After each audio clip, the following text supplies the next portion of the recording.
Right, so to possibly no surprise whatsoever, very rich pro-Israel businessmen have been donating heavily to the Labour Party since Rishi Sunak called the snap general election, which finally culminates tomorrow to all of our relief, I'm sure. But it should always come with big donations to major parties. We should always ask ourselves what they are donating for. What are they getting in return? And in whose interests are they acting? As far as the case implied in this video title, well, just check out the next bit of footage as to the conduct of one particular donor who has just handed Keir Starmer's party over £500,000 and ask yourself in whose interest he's acting, because frankly, it's pretty obvious. There's a dead giveaway as to the direction Labour will be taking on such matters, is it not? Under Jeremy Corbyn. No, boo me! No, boo me! Come on, boo me! Attack me! Attack me like you attack them!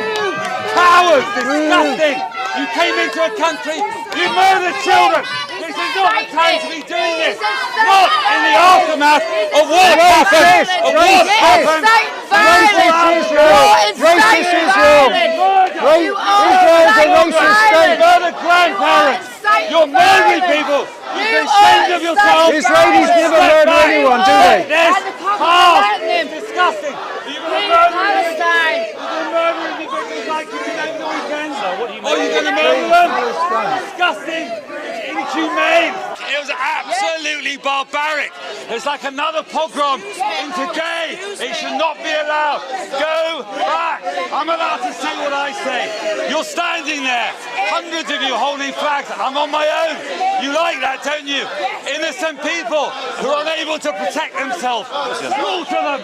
Murder them. You can't get me out. You're going to murder me. You're going to murder me. Stupid. Why can't I speak?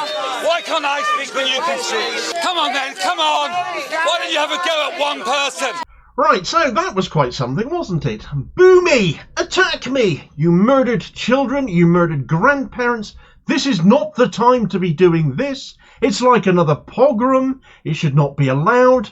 Go back. I'm allowed to tell you what I think. You're standing there, hundreds of you. I'm on my own. You like that, don't you? Innocent people unable to protect themselves. Are you going to murder me? He said to one little old woman as a police officer appeared to be admonishing her, rather than the very loud shouty man berating her, claiming he isn't allowed to speak despite very much appearing to be the only one doing any speaking. Everyone else just peacefully stood by, holding their Palestine flags, or indeed booing him. That, folks, was Stuart Roden at Labour conference in Liverpool last October, so in the aftermath of the night of October 7th, just days afterwards, telling people what he thinks they shouldn't be allowed to do, attacking people standing in support of the innocent Palestinian lives lost, as he refers to the demonstrators themselves as murderers of innocent people, and given that he just gave Keir Starmer's very much pro-Israel Labour Party £570,000 following Rishi Sunak's announcement of the date of the general election, with views like his, what exactly is he paying Labour all of that money for? What has he won in return for it? Or is Starmer just so pro-Israel he figures it's just money well spent to get someone like him into power?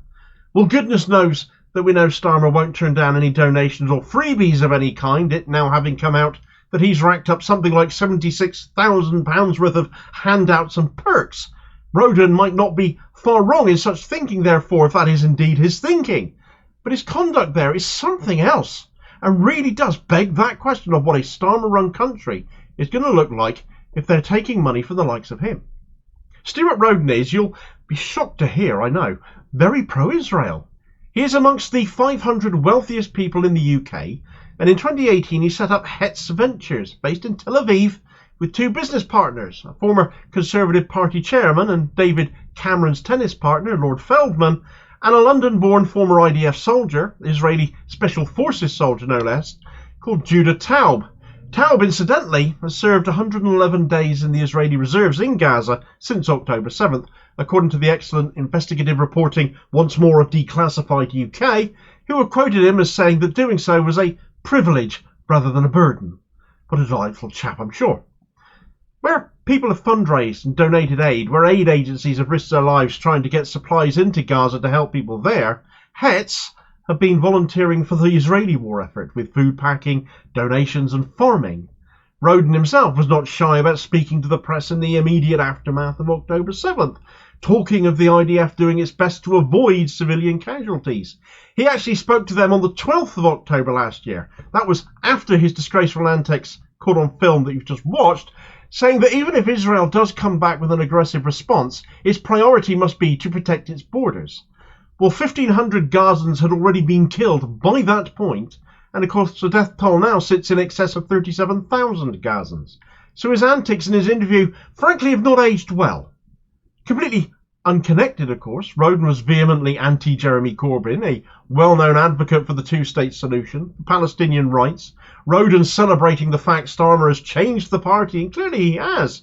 Israel has never enjoyed more influence, it seems, and pro-Israeli money has flowed into Labour Party coffers, not to mention the fact it was the Israel lobby who financed Starmer's leadership campaign and put him where he is today. He is a man who owes them everything, and their actions then are about to deliver him to number 10, it seems. According to Declassified UK, Roden is also a major funder of a Zionist education initiative called Ignite, a somewhat unfortunate name to my mind given what they've done in Gaza both in recent months and historically along with that in the West Bank, which aims to apparently support students, teachers and their parents in Britain to find their voice when discussing Israel and anti-Semitism. As long as that voice is not critical of Israel in any way, I assume, though. That goes without saying, would you not say? That programme is chaired by someone called Dana Brass, who is a former director of the pro-Israel media monitoring group Just Journalism, which has close ties to the Douglas Murray-founded neoconservative think tank, the Henry Jackson Society. Amongst various claims by Ignite have been arguments that Hamas were placing weapons in schools, hospitals and mosques, therefore they would have been legitimate military targets. They have claimed that calling Israel an apartheid state is offensive, false, and an insult to the many black people who died in apartheid South Africa. I suggest having that argument with a member of the South African government or indeed their legal team who have dragged Israel to the ICJ precisely because of accusations they are making of apartheid and genocide, dragging your sorry backsides to The Hague over that, and they also argue against Israel being colonial on the basis that you cannot possibly occupy the land your ancestors are from, and to say that dehumanises Jews. I'll point you back to the apartheid practices as to what constitutes dehumanisation, thank you very much. But Roden's donations here bring his total donations to Labour since 2023, all within Starmer's tenure leading the party, or within the last year or so, past the £1 million mark, both directly funding the party and with donations to both Shadow Education Minister Bridget Phillipson and Shadow Secretary of State for International Development Lisa Nandy. It should also be pointed out that Roden isn't even the biggest pro-Israel donator to Starmer's outfit either. I've covered another chap in another video, Gary Lubner, before, a man who has via his family business interests in apartheid South Africa no less, amassed vast wealth as well, and I can't imagine what drew him to be pro-Israel as well in light of that. He's given Starmer's party £900,000 since the general election was called, bringing his donations to Labour since Starmer became leader up to around £6 million. Starmer's rival in Holborn and St Pancras, Andrew Feinstein, himself a former South African MP and himself Jewish, the son of Holocaust survivors, said in a Declassified UK excerpt, Andrew Feinstein, an independent candidate standing against the Labour leader in Holborn and St Pancras, told Declassified, "It's absolutely appalling and indefensible that Keir Starmer is taking millions of pounds from pro-Israel lobbyists. Between Gary Lubner and Stuart Roden, we're talking about over £1.5 million to fight this election from two people whose primary interest would appear to be protecting Israel from criticism." Feinstein, the son of a Holocaust survivor, fears these donations could deter Starmer from speaking out over Gaza, where Labour has not demanded an arms embargo or unqualified ceasefire.